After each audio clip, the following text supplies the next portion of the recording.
Hello, I'm Lee Carroll.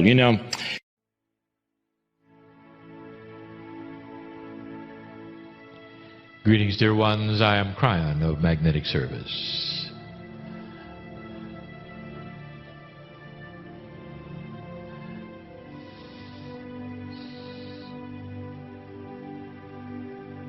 We talk about the energy in the room.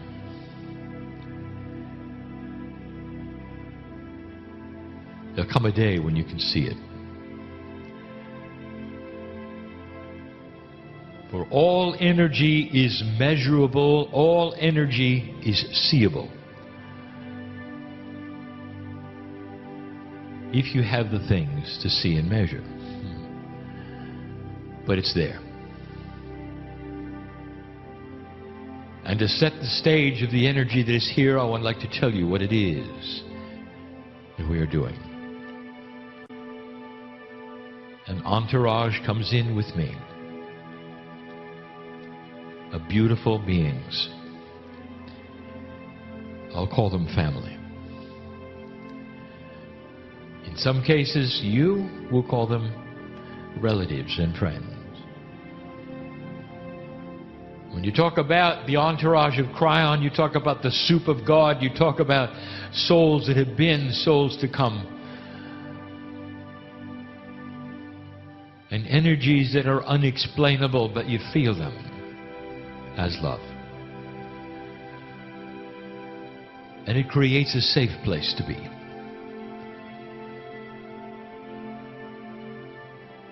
If we would paint the broad brush,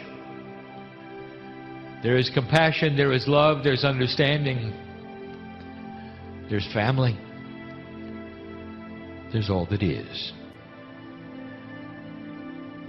And it supports you right now. It places you in a cocoon of reality. And some of you will feel it, and some of you will not. It is the testimony of the beauty of free choice that belongs to humanity, that we would never force an energy on anyone. But we put it here for those who wish to feel it, who can feel it, and who have intent to feel it. This is the couch, you might say, that you sit in today as we give the message we're going to give. All year long, we've been talking to you about the majesty of the gifts, about the beauty of the time, and through all the difficulty and all the change, we've invited you to hold on. Not to despair, understand what is before you, and at the same time congratulate yourself for being here. It is a complicated message, and yet there is simplicity in the parts. Those listening here and now, in this room, will understand more than those listening out of this room. For those in the room have had a number of hours of teaching by my partner, the principles of the New Age. The New Age. You've turned the corner. And even your teachers have recalibrated. They had to. You cannot pull the old energy into this energy, dear one. You just can't. If you do, it'll be self-destructive. Those of you who are facilitators in this room, I encourage you to pull upon that which is your intuition, the Akash that you have had in the past, and bring forward an enhancement to everything you do. For the human mind is ready, and old souls are ready for brand new paradigms to occur in every respect. I'm going to review some of the attributes that we have taught since January. right up to last week. If you followed these messages, dear ones, these will be reviews. But so many of you have not had the time.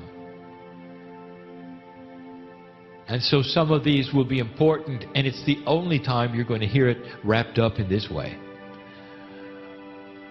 What we have talked about, what we have described, what 2014 has all been about. Let us start at the beginning. We started by discussing with you the possibility of the kind of evolution for the human being that you had not really thought about before. An evolution of wisdom. We talked about wisdom factors. We talked about consciousness having physics. But the main attribute was a concept. The concept of children as they grow up, taking a long time, finally getting to this place right before puberty when they're on the playgrounds and they're still hitting each other and swatting each other and calling each other names, and it's the best they can do. But as they grow and become young adults, they pass into another wisdom. They stop hitting each other. They stop calling each other names. They see in one another things they never saw before. There is a realization that if they're going to get along in life, they better get along in life. And they start looking at one another differently. They make friends. They become adults. They're reasonable. They're balanced. It's simple, isn't it? You see it in your children. You went through it yourself. But dear ones, this planet never did. You've been hitting each other with sticks and calling each other names for thousands of years. This is not unexpected. The other planets went through this. There comes a time when there is a full realization of change. And it didn't just start now. It began over 50 years ago. It became refined 25 years ago. I came in because I saw the potential. You're going to need advice. You're going to need help. You're going to need to know what to do next. Every single planet has gone through this at this stage with the same attributes at this stage and needed the kind of help. That's why we're here. I wouldn't be here if the potential was not that you would pass the marker, and you did. In this particular case, on this planet, the precession of the equinoxes was this marker, set up eons ago to be the final test, the timing. If you make it past this, you'd start to change. This was intuitive all along, and the ancients knew it, and they put it in their prophecies.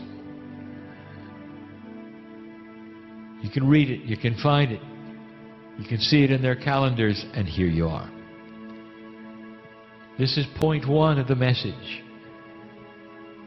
When the children start to grow, they change, and the wisdom starts to change. Perhaps you've seen it in your own. They grow up to be young adults. They behave differently. They act differently. They understand things differently. You actually get a little proud of them. Like we are of you. The playground is over. The survival instincts that you've had, where you separate and conquer, is over. And now you start the wisdom factor. It comes in slowly, dear ones. We call this year one because it's the first year that's free of the attributes of recalibration and great shift. 2013 was not a good year to start anything. Some of you tried. You know exactly what I'm talking about. this is. It happens slowly, and not everyone is the same. All humans are unique.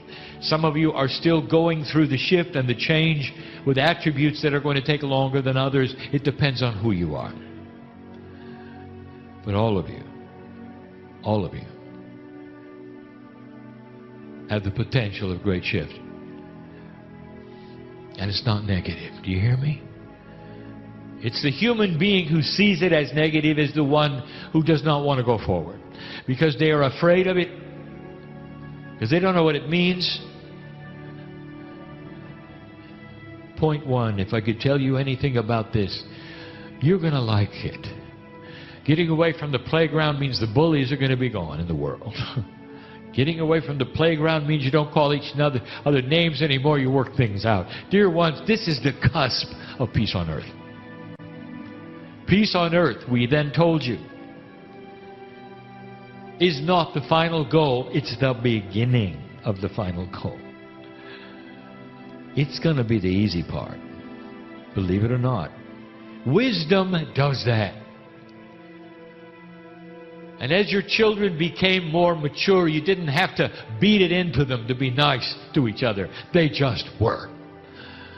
They saw it for themselves because the wisdom of an adult began to show them how to behave. That balance was everything. So point one, you're in a graduate earth and you're starting to mature. In the process, it's going to feel different. That's point number one. Number two, it was early in the year. A message was given that some of you didn't like because it was so different to what you really expected me to say. I said to you, stop being strange. In an old energy, there was value in being strange because you set off yourself apart from the others so you could hold your truth so others would stay away from you. Not bother you. You could hold the truth and believe what you wanted to believe, and others would not try to interrupt it or take it from you, and you were just odd enough so they would stay away. Yes, you were. Yes, you were. Just ask your relatives.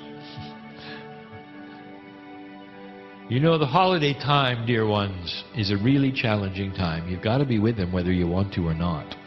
The elephant under the table, they probably won't ask you. What are you doing? What do you believe today? Are you still doing the weird stuff? Stop being strange. It's time to come out of the shell of everything you've ever learned about light and balance yourself. I want this Christmas, these holidays, whatever you call it, whatever reason you'd get together for family, even if you don't celebrate Christmas. This culture you do and others you don't, you'll be listening to my voice. Families get together. And sometimes it's difficult. Here's your challenge. I want them to know you've changed. You relax. You're compassionate. You smile more. You're comfortable with them, even with the questions that they may ask. You're comfortable because you have compassion for humanity, and that's all there is. And if they ask a pointed question that perhaps in the past has led you right into disagreement and argument and drama, you can disengage it and look at them and love them and have compassionate and have an answer that is beautiful. Won't make them wrong. Won't make you right. Instead, an answer which will show you you care about them a lot. It could be as simply as I love you enough not to get into this discussion. How about that? I love my family enough not to get into a discussion that would pull us apart. Can we celebrate the love of God together in whatever way we can or wish to, and stay together as a unit. And they'll look at you and they'll say, what happened to you?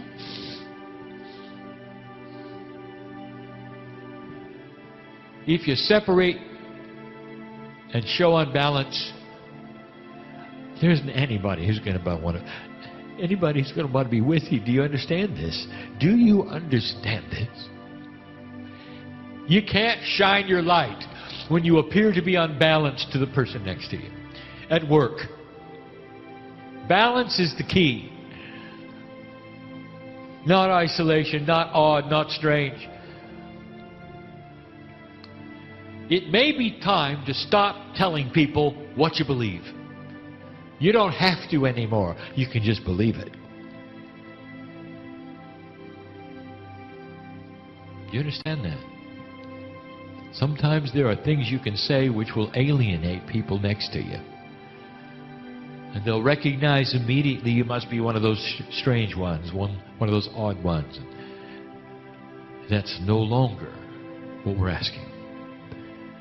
Balance and shining your light and compassion for those around you is the new normal. So let's talk about attribute number 3, the new normal. We started talking about this in July. You cannot go backwards, dear ones, into what used to work. Human beings intrinsically do not like change. It's just not anything that you can deal with. It takes energy to change things that shouldn't change. That is how you work. How is it possible, dear human being, for you to get used to something that always moves? In the process of the attributes, we told you that it's like a radio station with a frequency that is beginning to shift. The communication with Spirit that you've always had through meditation, through teaching, through intuitive thought, maybe seem missing. It's not. It just changed frequencies. Metaphorically, we tell you to reach for the dial and tune to the new frequency so you can center it up again. But what we didn't tell you until recently was that it moves all the time. Every morning, you may have to get out and find the center. That is how fast the energy is moving. There is a potential for you that things may move faster than they ever have had before. Things that took years to move and change might do it in months. How fast can you adapt to a changing reality? Paradigm shifts. There is something called the new normal. And the new normal is a reality that is constantly on the move. It never truly settles in one place. We gave you the example of going to work and coming home, and the furniture in your house had rearranged itself by itself. It got consciousness all of a sudden, sprouted legs, and decided to move around a bit. You came home and you did not like the new arrangement. So you put it all back where it was. You went to work again, came home, it had changed yet again. Every time you left, the furniture moved. What do? We discussed the various human attributes and the groups and what they would do. And there would be the group that says, I'm getting new furniture. This isn't working. And the solution was to try your best to make the old energy work. Old furniture, old energy, don't move around. I want it the way I want it. And they're the ones who said, I don't understand it. but it's kind of cute. I can hardly wait to see what the furniture does tomorrow. And every day you leave, it decides to move yet again. That takes wisdom. In certain cases, it takes courage. This third attribute, the catalyst attribute, is the catalyst for balance in your life. Can you accept change as normal? I will tell you, dear ones, that if you can and you will, you are going to have a much more peaceful existence. Balance with change. Not tolerance, balance. Didn't ask you to tolerate it. I asked you to like it. Can you do that? Old soul, this is all part of what you've been trained for. All part of what you've been trained for. There are those in this room who are already used to change. You're okay with it. You've seen it in your life. And there are those who are simply now starting to see it. Everyone in the room, everyone listening, is on a unique path of their own. You are not clumped together as one class at the same level. This is why I cannot give you like one generic rule for all. And I never will. There are different degrees of knowledge and wisdom. Number 4. We told you that you're going to be fine. And do not despair. Except for one thing. The darkness, that is, the dark consciousness of this planet, that which was always there and is rising its head today, knows your weakness clearly. It knows who you are, as I do. And it will fight you with the one thing that it knows works really well. It's fear. If you're afraid, your light goes out. Kryon, I'm not afraid. I'm not afraid of anything. Oh, really? Yes, you are. There will be things that will test that fear. It tested my partner with fear. It tested those of the Kryon entourage with fear. Fear is disabling. Fear is a quitting energy. Fear will take all the joy out of your life.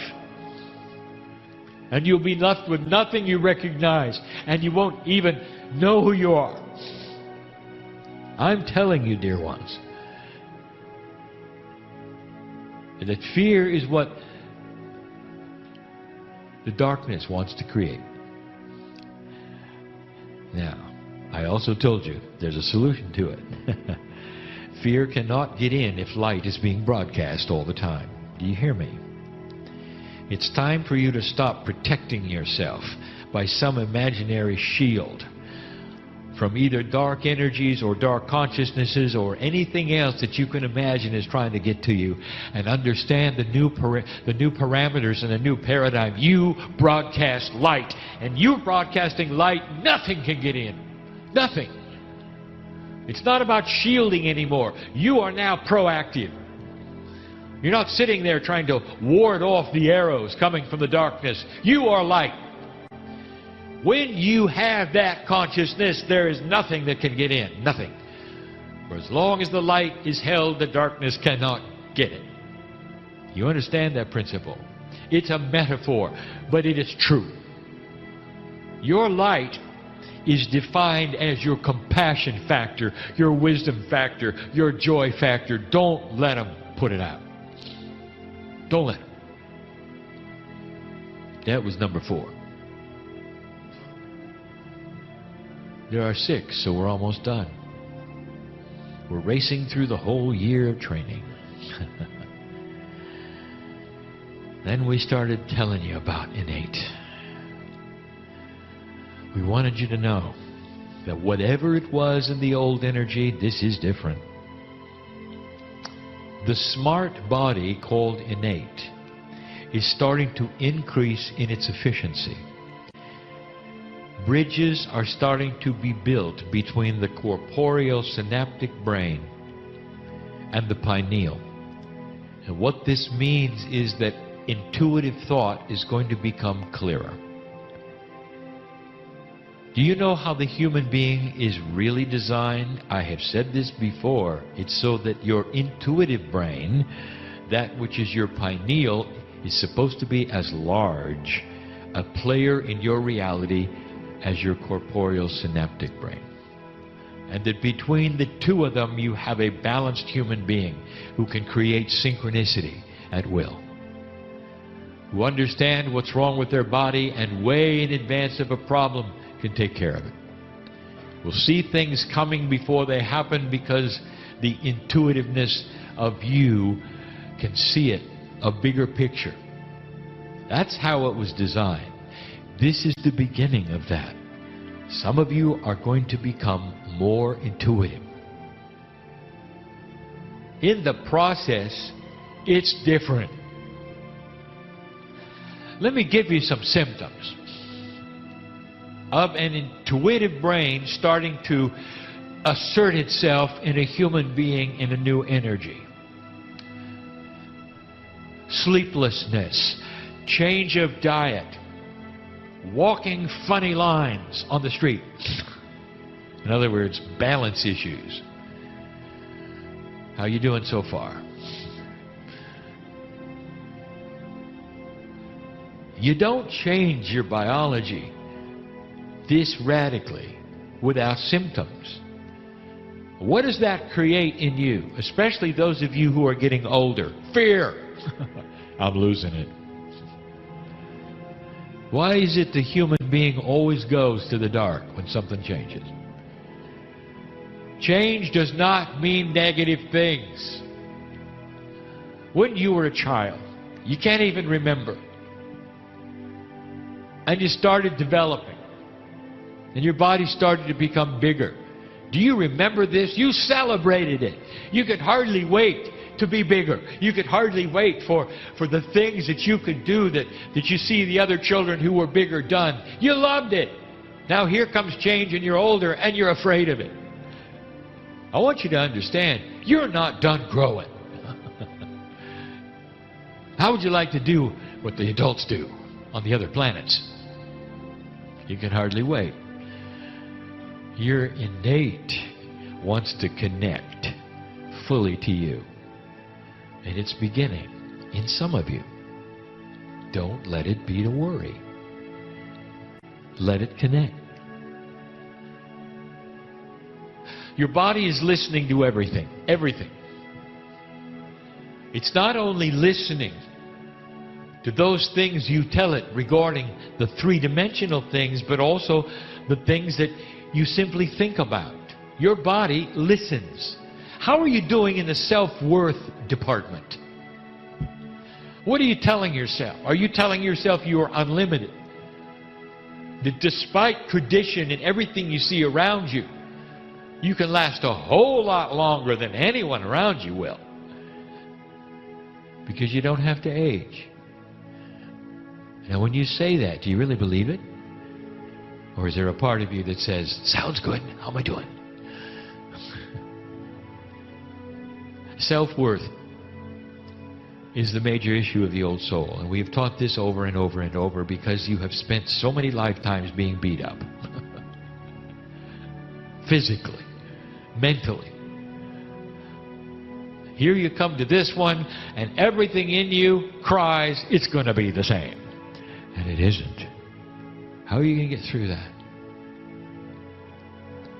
The answers vary from human to human. How balanced are you now? Can you balance and center to a point where you can talk to your body one-on-one and feel it responding? For the first time in human history, you have got a chemistry and an innate who is all ears and wants instructions. Ready to go, ready to go, ready to go. This is a new energy, dear ones. Test it. Test it. Simple things that you can do with yourself to test these things. Next time you feel ill, I want you to accelerate your healing and cut in half the number of days it takes to recover. Immediately. Talk to your innate. Give them the deadline. And watch it happen. When you do these simple things, you're going to ask yourself, what else can I do? What else can I do? Every single day, you can talk to your chemistry, your innate. Dear innate, I know you're there. And that brings us to number 6, the hardest one. Here is a concept that we just opened. We just presented 1 week ago. The concept is a difficult one for anyone who calls themselves a rational human to figure out. There are 2 kinds of survival. The survival of the chemistry is your brain's job. It puts you in survival mode and keeps you safe and protects you as best it can. But there is another kind of survival that lays where you've never seen it before, and innate is responsible for it. For innate is connected to the higher self. We're going to call this spiritual survival. How is it that innate could help humanity to get to a place where they were wiser, go to graduate, and not determine themselves as ending through war? What is it that innate could do? What is the instinct that it could give humanity to keep them from destroying themselves, to keep them from going to that place where they've gone so many times before, where they never got ahead? And we told you what it was. And it was hard for you to hear. The engine of wisdom production in humanity has been reincarnation. Every time a human being reincarnates, they have the ability to pick up the wisdom from the past life, paste it on the current life, and become wiser for it. And they do. Old souls will wake up if the energy is correct and right because of what they've experienced in past lives. You can track it. You can see it. New souls don't have the experience to understand what you understand. They don't feel innate. They don't feel the higher self. They're still wallowing in an old kind of survival. They're not interested, and you are. Because you have reached a point. So many lifetimes have gone by. Every time you came in, you were just a little wiser than the time before. Do you understand what this created? Short lifetimes. Take a look. Short lifetimes. Look at the logic of it. Spiritual survival for this planet to graduate to the place where it could be, if you had short lifetimes, you could come in again, and you could come in again, and you could come in again. The more times you came in, the wiser you'd be. This is what innate designed for you. How do you like that? Now suddenly, you pass that marker. And that spiritual survival doesn't need to be there anymore, but it lays there anyway. Because you're designed that way. You've got to start reprogramming innate. Reprogramming the DNA. And the way you do it is through the energy of understanding, affirmation, belief, knowledge, intent. Your body knows what you know. You start talking to it and explaining in this new energy, you have the ability to move to a new wisdom and stay alive. How about that? Greetings, dear ones. I am Kryon of Magnetic Service.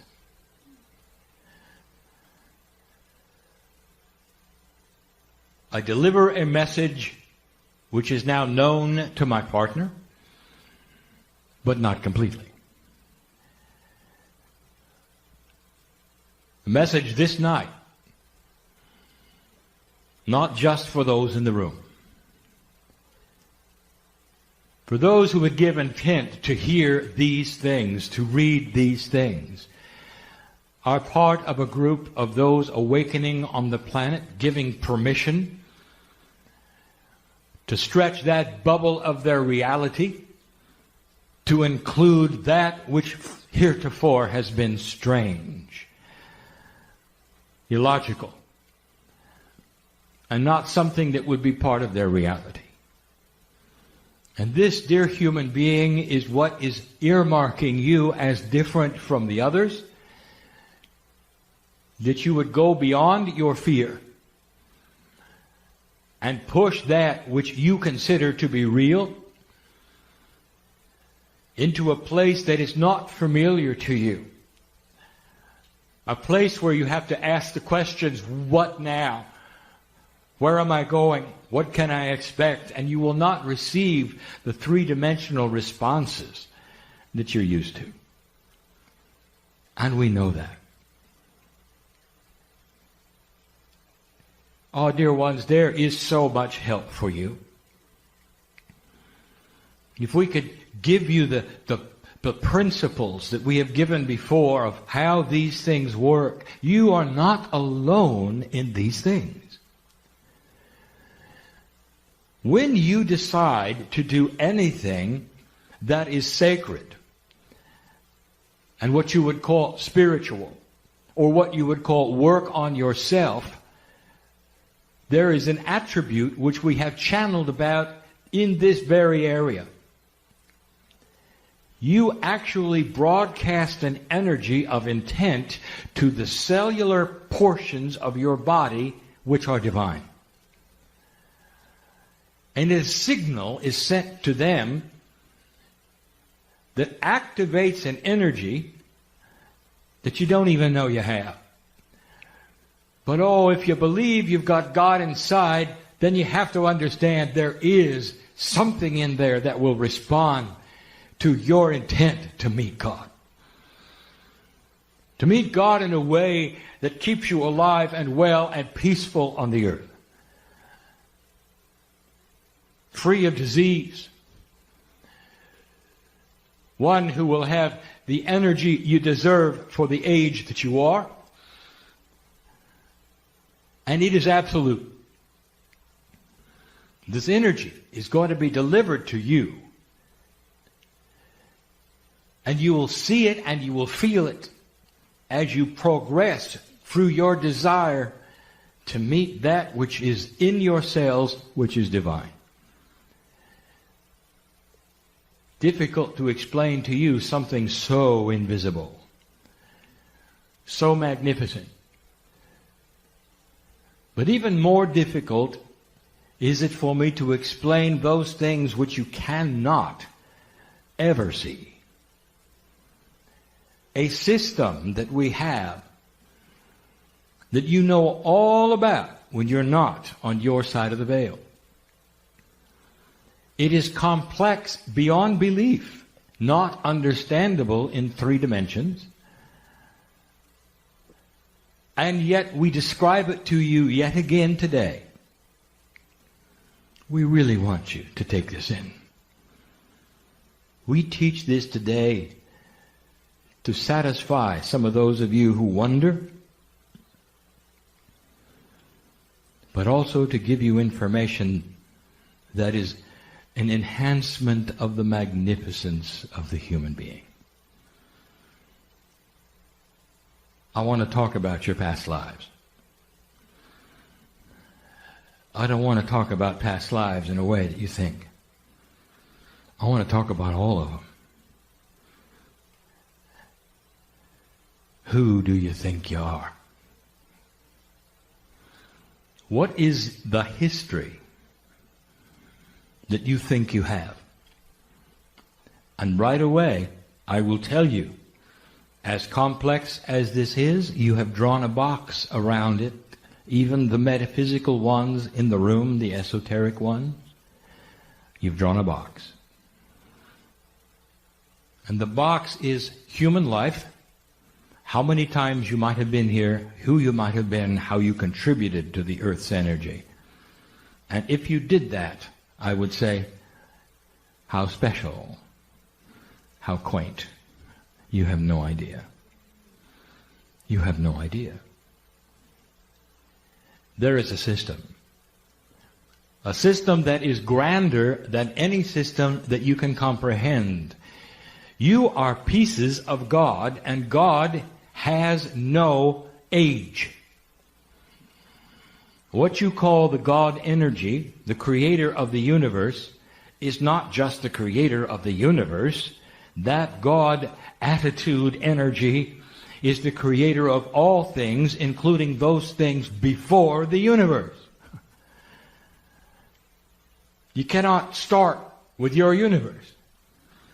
But let's say we do, just to make it simple. And then let's focus on just your galaxy, just to make it simple. Not including the hundreds of millions of other galaxies. We'll concentrate just on yours.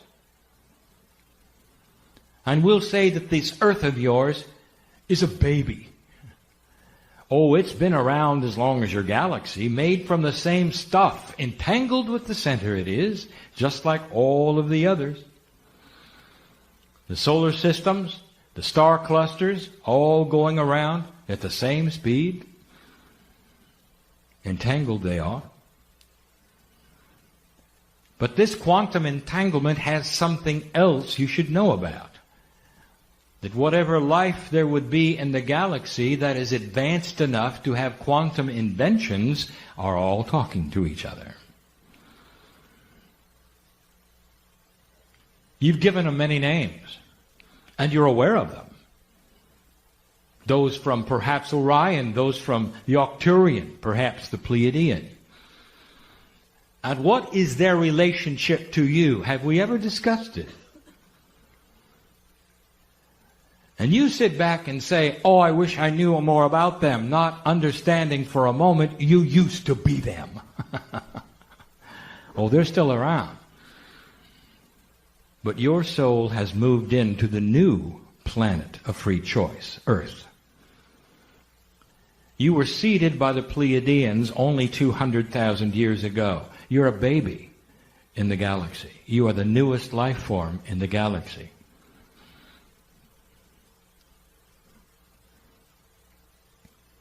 The newest life form to have that which is implanted in you, which would be knowledge of energy that is high and low and divine and not. Not all life in this galaxy has that seed, dear ones. Some is simply biology. Very carefully, the Creator has put together a scenario of planets that advance one another. And this is the newest at the moment. We have said it 3 times before. Don't you find it odd that this Earth of yours took so long to develop? You've been here more than 4 billion years, and humanity as you know it, with the seeds that are in place of the Pleiadians, is only 200,000 years old.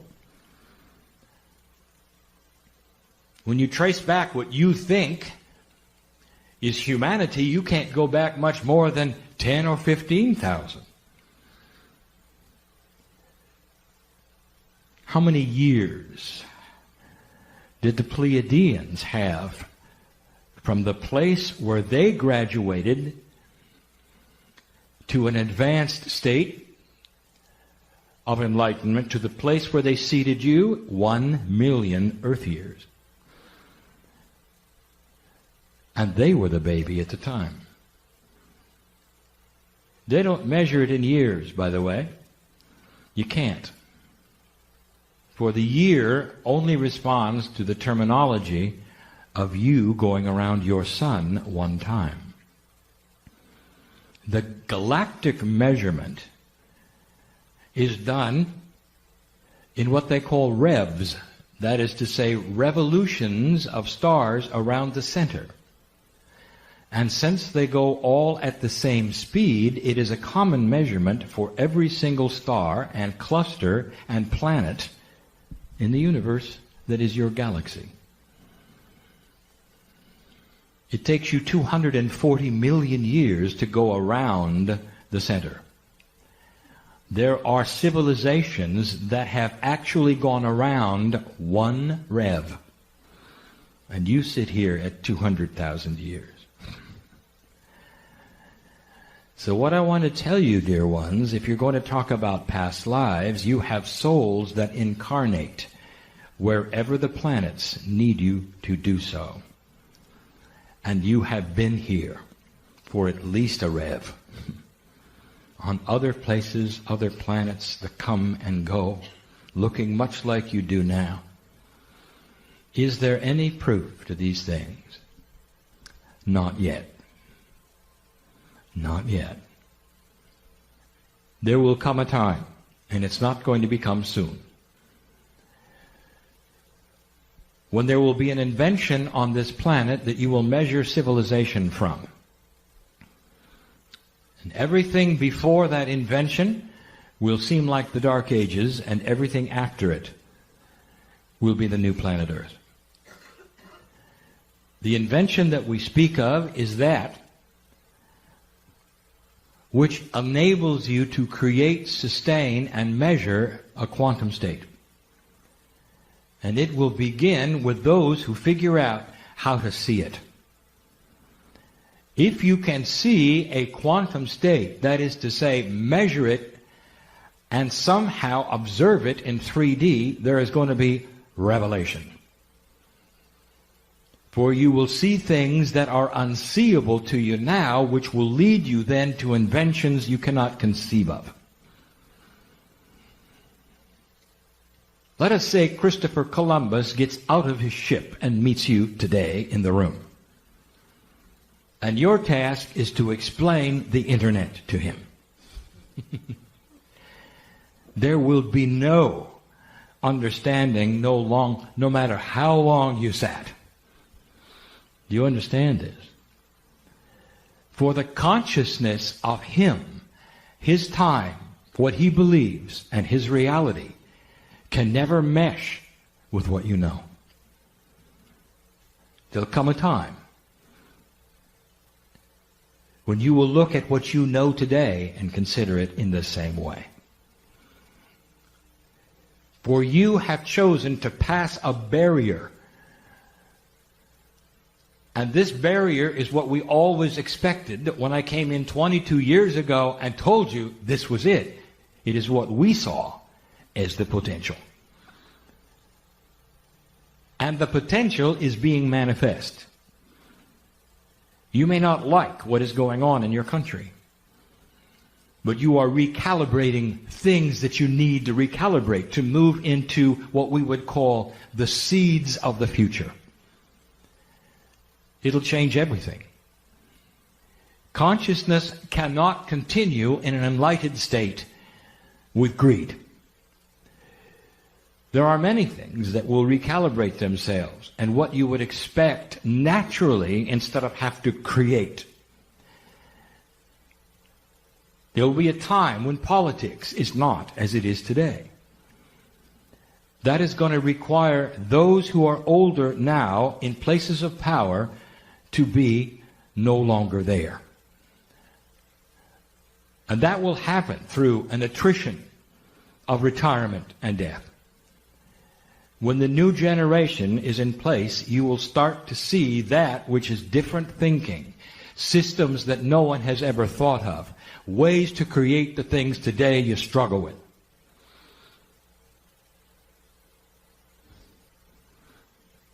How can you create and fund war and wellness at the same time? And the answer right now is you can't. And this will be a discovery that does not sit well with an old guard, but will with a new one, if you know what I mean. You sit here in front of me with 23 chromosomes. And you think, well, that's just the way it works. Well, it doesn't. For all the others around you have 24 that are not humans. Not only that, 2 of them have been fused against all common sense of evolution. Counterintuitive to anything you see in nature, you stand there as the only kind of mammal instead of a variety. And you think everything is fine. If there were anyone who would come to your planet and look at the system, they would yell at you and say, "Can't you see you're different? You're not from here." And that's the subject. So you have to start with past lives, and you have to say, you have been not only your ancestors on earth, but all of the others who are your parents and your grandparents planetarily. No matter what you call them, dear ones. Those from Orion, those Arcturians. They're very helpful, aren't they? Because they are grandparents. Some of them seeded the Pleiadians. And then the Pleiadians seeded you. And it was not done in a conquering way. Pure love. Not like your movies show it. Divinely inspired, appropriate, correct. And someday that quantum invention that you're going to have is going to show something. As soon as they take those instruments and point them at a human being, they're going to see a quantum field, and it's going to shock them. To find out that your biology is quantum. And other mammals, it's not. Will make them wonder what it is about the human being that is special. And then they will have to turn their eyes upon that which is, perhaps, multidimensional and divine. You're born knowing that there is a Creator. And you search for the Creator from the time you can imagine what's on the other side of your reality. More than 80% of humanity does this. Belongs to organizations, worships in their own way. Bless it all. For the search for God in any form is seen as appropriate. But what about the past lives here? And now we get into the system that you are more familiar with, which you call the Akashic. Akashic inheritance is what we want to talk about. You go through a cycle of life. You come and you go, and you come and you go. The old system of coming and going is different than the new one. And that is tough for some to believe, for they believe the systems are always the same, and they're not. They change with energy. And as you manifest other kinds of energy on the planet, the systems respond. What was the system that the ancients intuitively set up? Now, my partner has taught about that this very day. What is the intuitive system of the first religions on the planet? And the answer is past lives. And it remained that way for a very long time until what you would call modern day.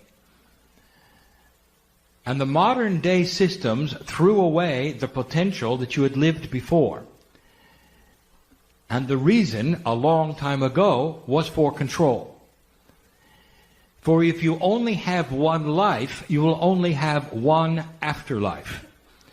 And if you only have one afterlife, you want to behave yourself in the current life so it's the correct one. The idea that you might come around again then takes control out of the hands of those who want you to do certain things now. And that's modern spirituality.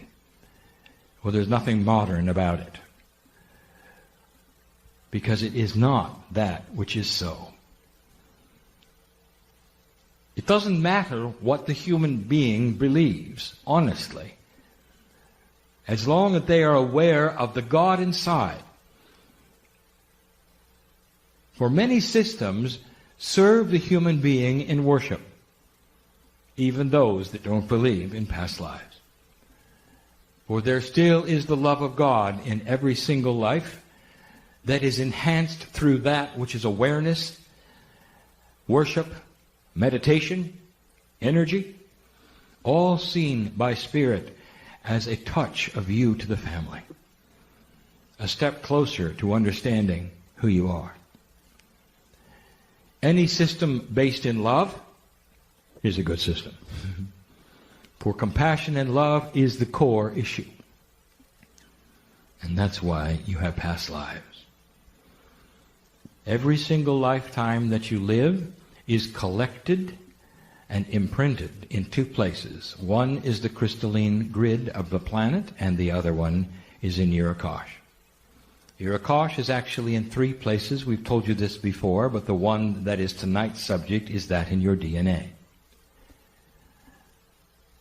It imprints itself so that you can use it later. And that has been the teaching of the day. But let me tell you about the system. The old system has you react to karma.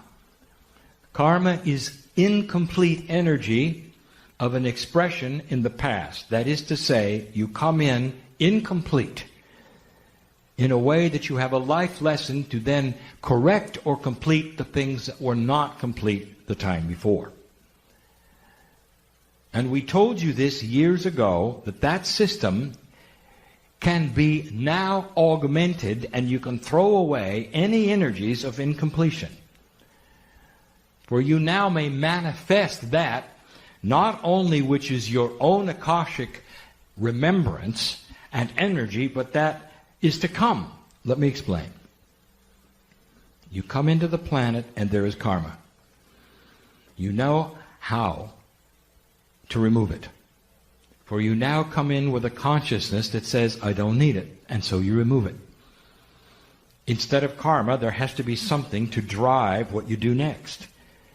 And what drives what you do next is that which we would call light, compassion, awareness. And you then control your life and the energies of your life to such an extent that relatives will claim you don't belong to their family. You change who you are. You're in charge of your own boat. You hold the rudder and you steer it where you want. That is today's energy. Let me tell you about tomorrow's energy, and we have mentioned this only one time before. Now we are telling you that not only are you driving your own boat this time around, but you can now give intent for what you wish to do the next time you come, while you're here this time.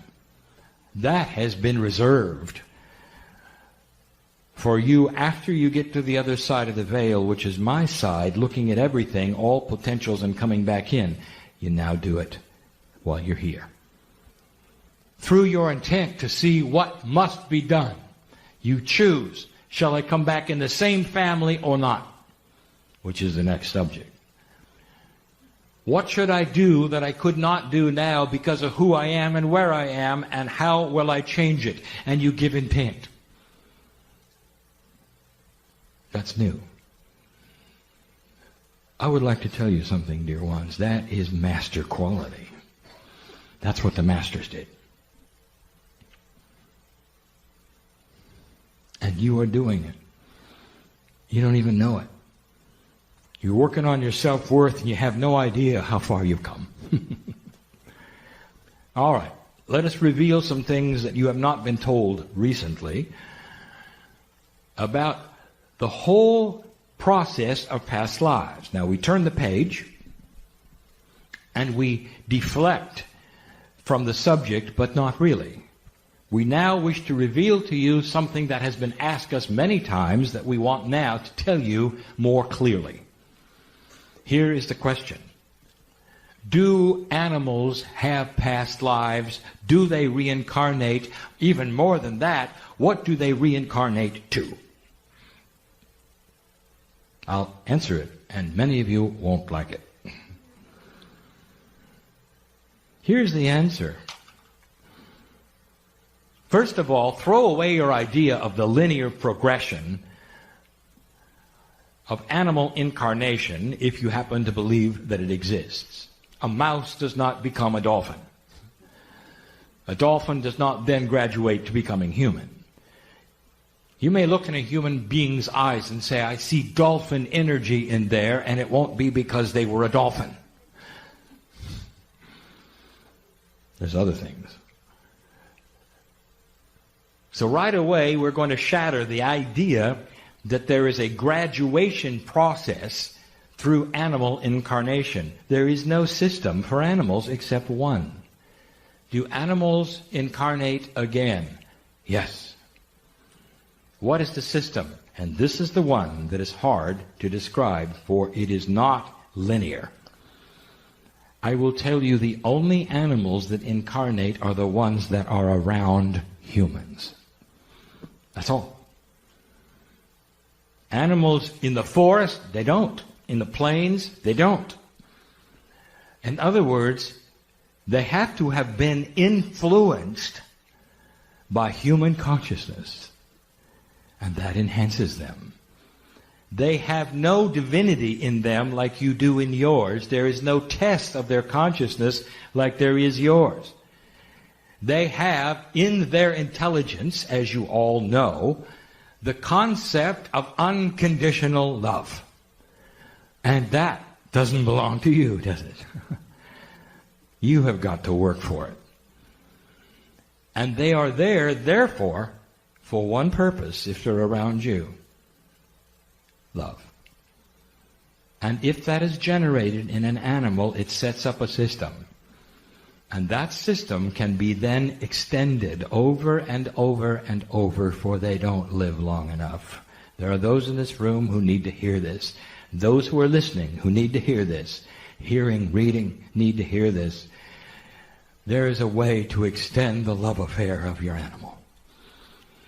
After it goes and you put the dust in the earth, they want to come back. There's a system. Go look for them, and they'll be there. That's the system. It's beautiful. Don't expect to find the same color, the same breed, even the same kind of animal. But you can look in their eyes, and you will see them, because they hover around you. They're in the places around you. If you go look, you'll find them. And they will continue the love affair, and you'll know it in what they do and their habits, and there will be no question it's the same one. Go do it. It's a beautiful system, but it is created for you. The magnificence of the divine inside the human means that whatever it touches changes. You can affect the ones with 24 chromosomes. And the animals respond. Doesn't matter, dear ones, whether it's a mouse or a horse. Even an elephant. Doesn't matter. They come back. If you love them, they'll come back. Let us end with this. The most complex thing I'm going to give you today. The beauty and complexity of Akashic inheritance takes two paths.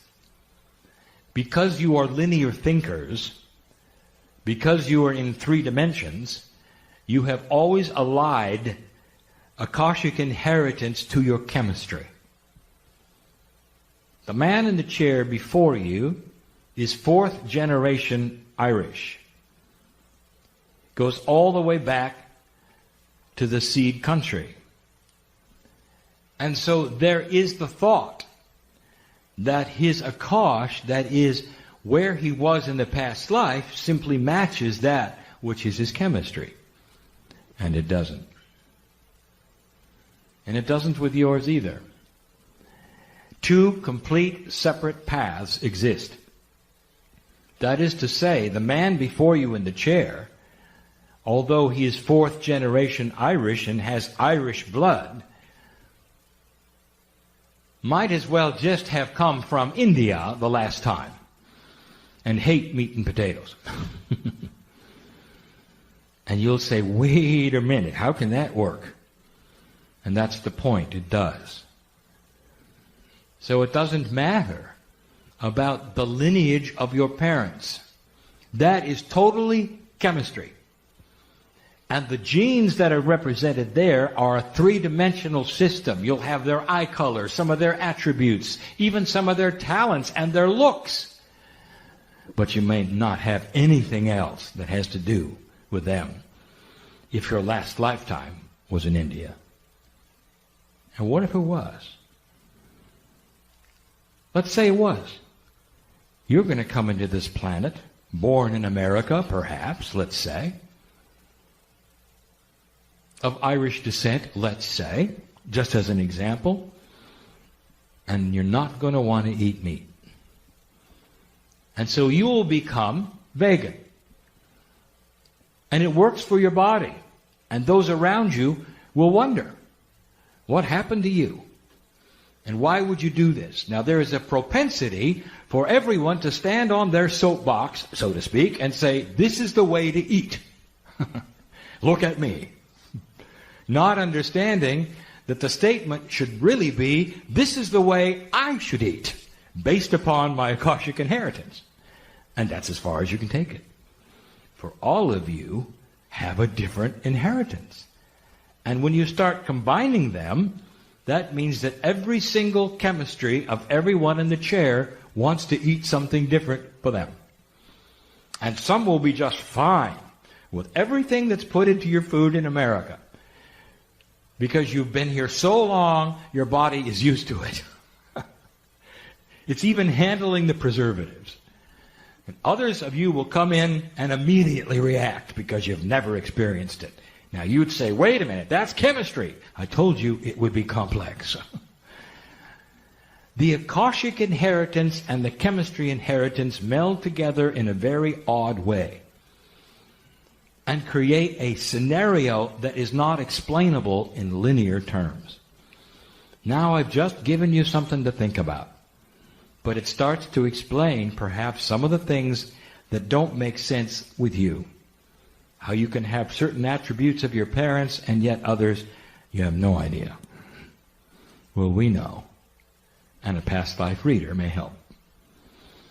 Now you know. There is complexity. Now, let me stir in the last complexity. And this won't make any sense. You tend to incarnate as family. If that's so, how can you have family that is from different places? Well, now, I didn't really say that you were from different places. What I told you is you incarnate as family. It's not necessarily the family of chemistry. And here's what it means. Right now, in this room, family meets family. Maybe you haven't looked in everybody's eyes here. This is your family. It's not your mother and dad, sister and brother, but you knew that, didn't you? Oh, they're chemistry, and they're allied in a certain way, and you feel the bond. But that's not the spiritual bond. You incarnate as family, and it doesn't necessarily mean that you find each other right away. There's no timing. You made that up, that you all come in together. You don't. But you often find one another. So in closing, I'll say to you this, listener, reader, in this room, you are meeting family in this shift as you come together as one and realize you're allied through the love of God with all things living, including the air and the rocks, including that which you have not yet met, which are your ancestors on other planets who know what you're doing. We stand together in congratulations and tell you that eventually you'll understand the systems. It will be taught in school. Not yet. But that's the way it went on the other planets, and that's the way it will go here. Finally, we say, do not be discouraged, for you are in the infancy of enlightenment. This will not take place in your lifetime, even the youngest ones here. But you are the seeds for it, and you know it's coming, and you will be here when it happens. Because you're coming back. All of you. And you're going to want to. All of you. Because when you awaken the next time, and this is a promise, there will be an earth that is couched for your enlightenment, and you will not have difficulty with it.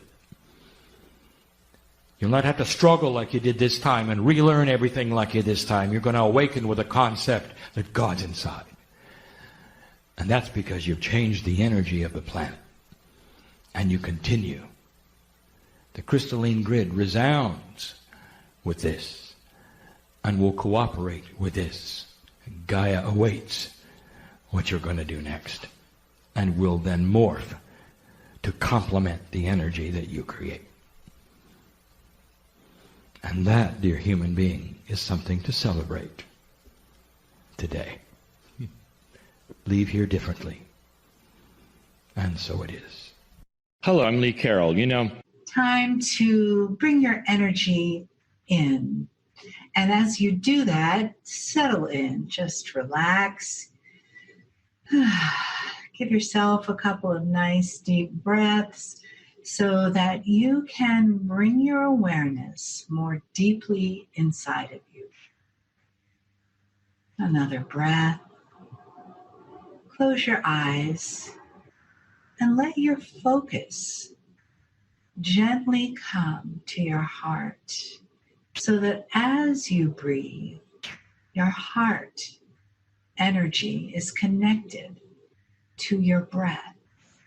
And you are there in the center of your physical body, but also there in the center of your compassion body, your connection body, so that when you are hearing the wonderful messages that Adirondha and Kryon bring, you are listening from a place that is fuller and richer, that contains the cells of awareness that we have been nurturing as we awaken, as we begin to find our way into this new world that we're creating. So take another breath. Open that compassionate heart, that clear, wonderful mind, and welcome the messages of Kryon and Adirondha.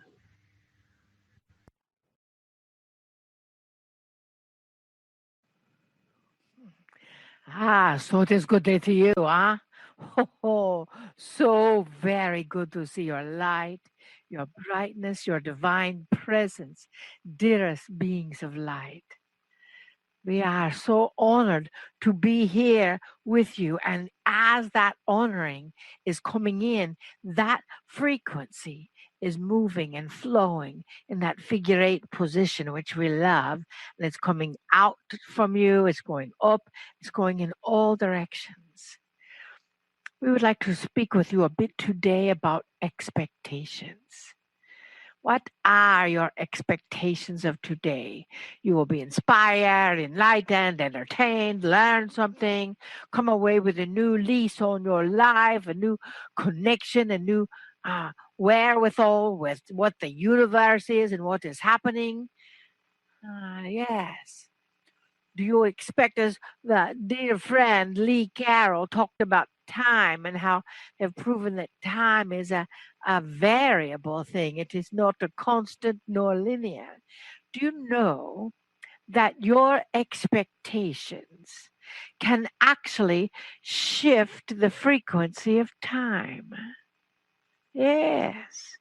when you expect to not have enough time and you feel overwhelmed and you expect that you're not going to be able to get everything done, then time sort of folds in upon itself. And when you have your expectations that you've got plenty of time and the energy is going slowly and smoothly and everything is completely free, then it is. I saw Marilyn was talking the other day about Sundays, how she loves Sundays well, she loves Sundays anyway. She loves every day. But when you have a Sunday where you're not doing anything, it just seems like it goes on and on and on, and the day lasts a long time. Well, the day is still 24 hours long. It is still measured in a specific time frame. However, her perception shifted. So Marilyn was making something that she's never made before since her mother passed away, which is called banana bread. Now, it was gluten-free, sugar-free banana bread. And she expected all the time she was making it, she was expecting it to taste just like when she made it for her dear mother who passed. And when you think of something that is gluten-free and something that is sugar-free, they use honey instead of sugar, you would think that your expectation might be that it would not taste quite as good as regular banana bread. However, her expectation is that she would expect it to taste like what she would make for her mother at her mother's request. And you know what? It did. Now, did the expectation create that? Or did the gluten-free, sugar-free banana bread really taste like that? Only time will tell. We need an unbiased opinion here. So as you create that energy, and as you move forward in your world, we ask you, on one hand, to release all expectation, because expectation keeps you from being very present. To some, expectations of the way things are going to be actually can breed disappointment and frustration, because the world is changing so rapidly, things are never as they expect to be. And with that expectation, you are looking to change your perspective about something that has not happened yet. And then there's the belief of expecting miracles. Just expecting everything to always be in that state of flow, everything to always be unfolding exactly as it needs to unfold, even though in your logical brain at that moment it may seem a little jangled at the point, but it smooths out and you think, oh, well, that was easy, like banana bread with gluten-free and no sugar. Well, that was easy, and it tastes the same, because that is the expectation. So you see, expectation is sort of an anomaly, a little like what they talked earlier about Branson, Missouri, is a bit of an anomaly. Because your expectations, you can expect things to move forward easily and effortlessly and be in that flow, and all the technology to work and all the energy to work and all that frequency to be perfect, just as your mother's banana bread. Or you can expect things to go wrong, or you expect this to happen and that to happen, and then of course that is what happens during what is that time period, Mercury's retrograde or something like that, and people start expecting everything to go wrong with technology, so therefore it does. So what would happen, dearest beings of light, if you released all expectation? And then would Mercury retrograde have any power over you? No. It would be in the beauty of time as it is. Now, do sun flares and things like that have to do with electronics? Maybe. Or is that just your expectation of it? There is that school of thought that everything is an illusion. that this camera here is an illusion, and it is only broadcasting an illusion out to the world. And because you know what the vessel Marilyn and we look like when we are present with the vessel Marilyn, as she is the divine link, your expectations of what she looks like. Or is that just the illusion? You see, we don't believe that there is an answer to that question. We believe that when you have that answer to that question, you have ascended. And you're still having your body, so you're not ascended yet. You see, your expectations of the way things ought to be, could be, would be, are expanding now with the reality that humanity is in right now, right here, as we are evolving and moving into a new dimensional frequency. This COVID thing is shifting the consciousness of humanity right now and allowing humanity to take a pause. A vessel Marilyn takes a pause every day at 11:11 a.m. Central Time, and in that, she brings all that wish to join her into that same pause. She was listening to a Taoist report. You know, Tao. It is like a practice, like Buddhism. It can be a religion, but it is a practice. And they were talking about having a forest bath. Yes, a forest bath. And of course, the thought was, well, do you take a bath in the forest? Do you bring your bathtub into the forest and surround yourself with the trees and the nature? And they said, no, it is just walking through and allowing all of that nature to give you a sensory bath. And now in some countries, they're doing that, charging a little money for it to keep the forests clean and taken care of.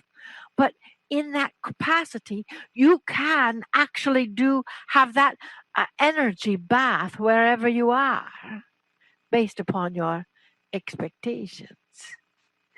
So you see, if you are walking outside and you expect the sun to be shining and it is not, you know that doesn't mean that the sun is missing. That means that the sun just is behind the clouds. Well, the energy bath is the same way. And your expectations of wherever you are, wherever you can be, if that expectation is that you are so present, that you are experiencing the joy of just breathing in and out of the air, watching the trees or watching the neighbors or watching the children or watching nothing, the birds, the insects, that is what will happen. Because that is the expectation. So what is the difference between expecting that and being so present and enjoying that? There is an illusion.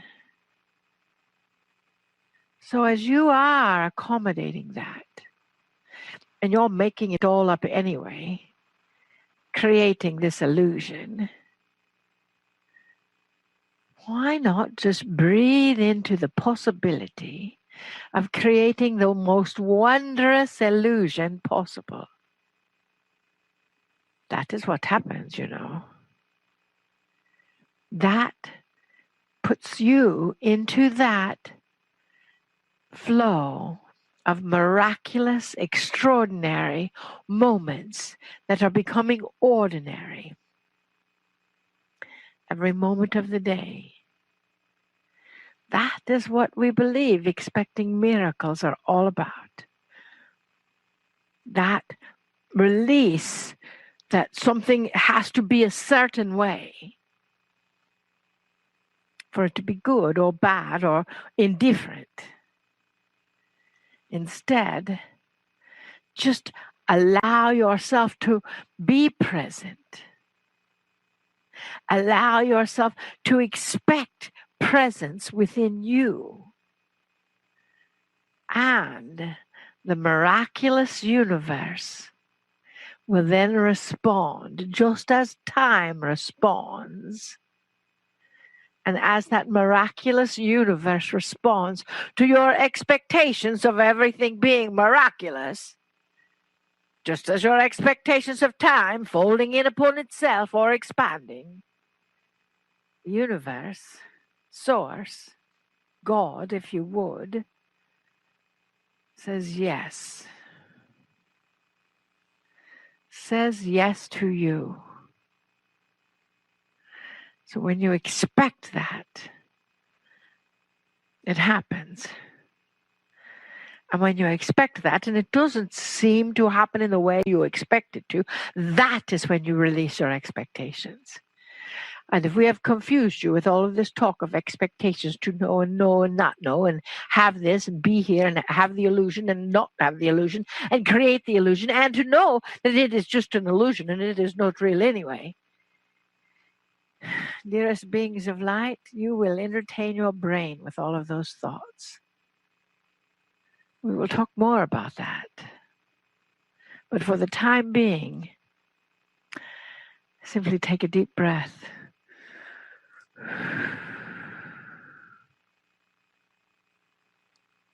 Be present, expecting presence within you, through you, and all around you. And that presence is love. If you expect nothing, then it simply is love. We do not believe that is an illusion. Because we love you. Always. Infinitely. We see you. And until later, when the illusion comes back, we bid you namaste. Namaste. Greetings, dear ones. I'm Kryon of Magnetic Service.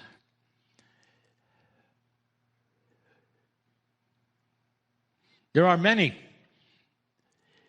who haven't really figured out what happens during a channel. Some who are very invested in the messages that you hear from channelers still consider them as text, learning. You'll write notes, you'll listen later, and you'll use those things in your life. That's one layer of what happens during channeling.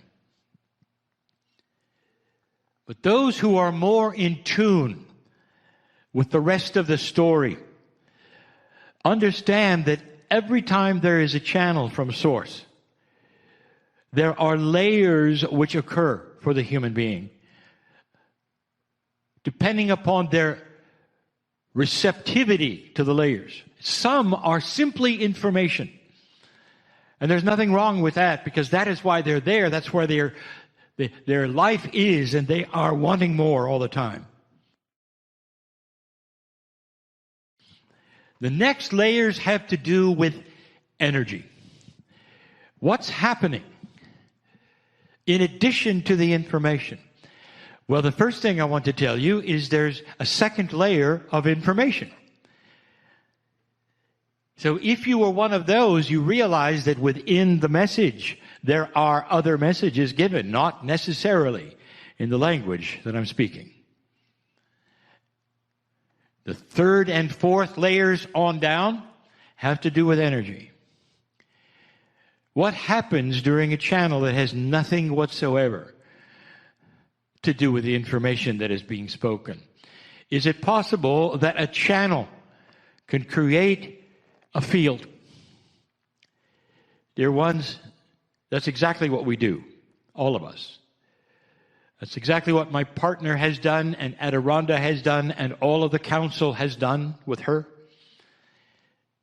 And there are those who would listen both live in an audience and also long distance, and even after the fact. The field exists because it is a quantum, multidimensional field.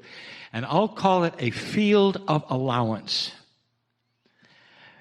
It allows the human being to see things they could never see, to feel things they could never feel, to be in attributes that they never thought they could be in.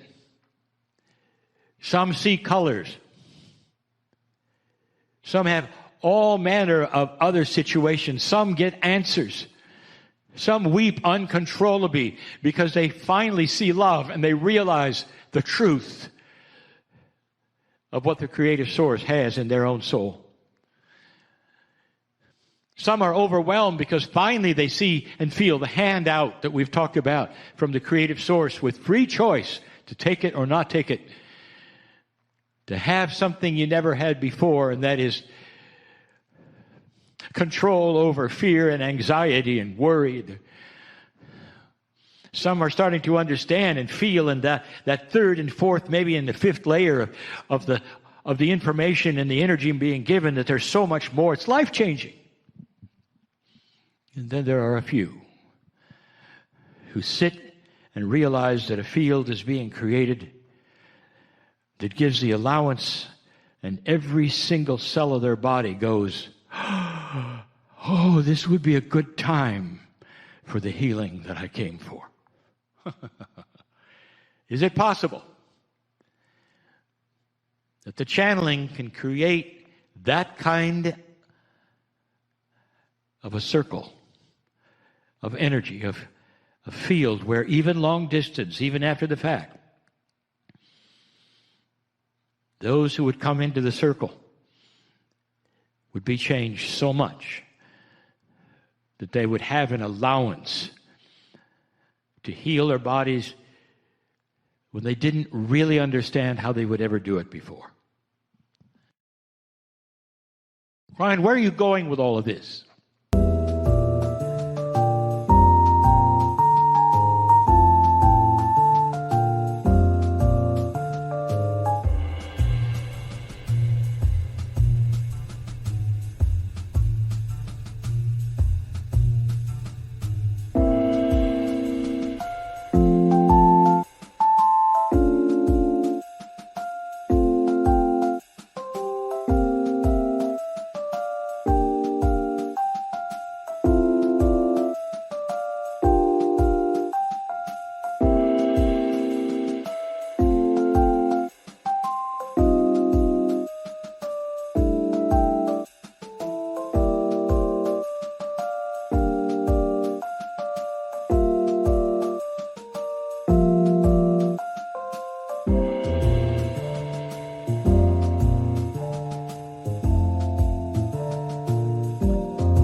Which he calls his sight.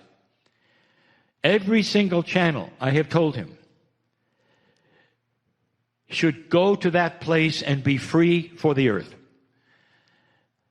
And that's where they'll go.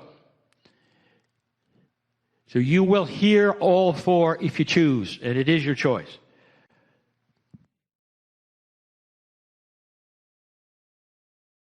I've just scared my partner. Is it possible that you can have anxiety during a channeling? And the answer is, he is a human, just like you. Maybe he doesn't want a new assignment, just like you. There are four attributes in this human body of yours and his. Two are obvious, and they're in 3 dimensions, and they are used constantly. 2 are not obvious. You might say they belong to the metaphysical group.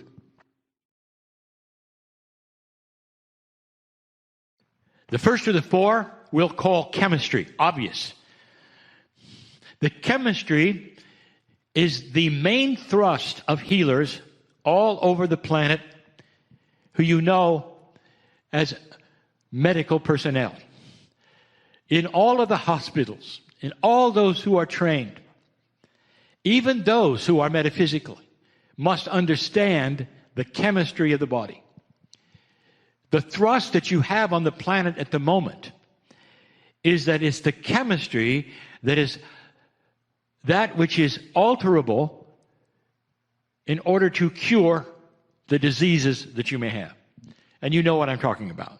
Allopathic medicine, reactive medicine, call it what you wish. Some of it actually works very well, dear ones.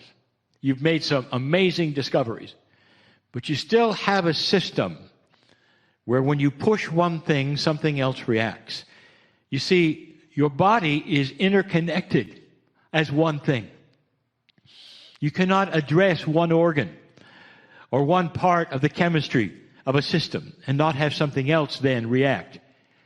So it's always been this way, even from the smallest dosages of certain things that you would have to cause a reaction, there is always an additional reaction.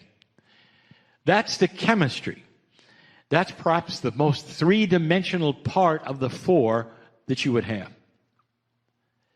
I'm going to identify the part of chemistry in the second channel that you're perhaps not aware of, that's still 3D. I'll get there. The second one is called inheritance. And you know exactly where I'm going with this one. Finest doctors will see you and say, what did your mother or father have that I need to know about? Because there is the knowledge that you would have right now, that in inheritance, quite often, there are the genes of disease. And so what happened in the past to your sisters and your brothers or your mother or your father may very well have been carried right into your body, and you would expect the same. This has to do with the chemistry, of course, but it is the second part for good reason, and I'm going to identify why in a bit. Inheritance, to some of you, is a death sentence. You'll say, what good is it that I should even try to heal myself when I know my sister died of it and my mother died of it? Because it is simply built in to my humanism. It's part of my chemistry. It's part of my future. Is that right or wrong? And you know what I teach. But if you will go to the place of teaching today that is 3D, in the medical industry, they will say, yes, because your sister had it, because your mother had it, yes, you will probably get it. Here are the odds, and they're not good. What will you do? Will you remove parts of your body, perhaps, so you won't get it? Will you go here or there? But there's no question. You say, none of those will say, and by the way, if you'd like to break that chain of inheritance, well, you can. You don't hear that. These first two are extremely three-dimensional, and they are what you see today in your major medicine. And then we get esoteric. The next two belong to you in a grand fashion and are never talked about in the medical industry, and are the ones that start to come into play with the healers that may be watching this program.